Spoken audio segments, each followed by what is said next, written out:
Best kan tengok alumni Tijanah.my ni kahwin.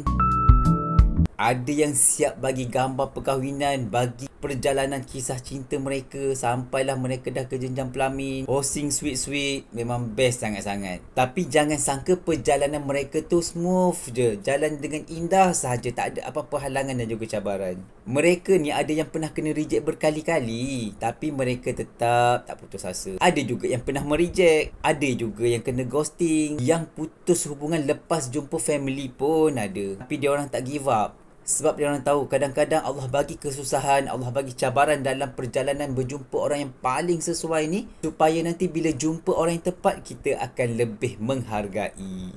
Sebab dah rasa banyak pahit tu, kemudian bila dapat manis tu, kita akan hargai dengan lebih mendalam. Kalau korang pun tengah struggle cari jodoh, jangan down. Sambung usaha, cari cara yang terbaik untuk cari jodoh tu. InsyaAllah kalau dekat sini memang kita sarankan guna Tijanah.my, portal cari jodoh Muslim Malaysia yang dah pertemukan ribuan calon seluruh Malaysia ni.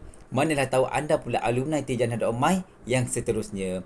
Jom sekarang ajak kawan-kawan yang bujang tu join kami, sama-sama cari jodoh kat sana.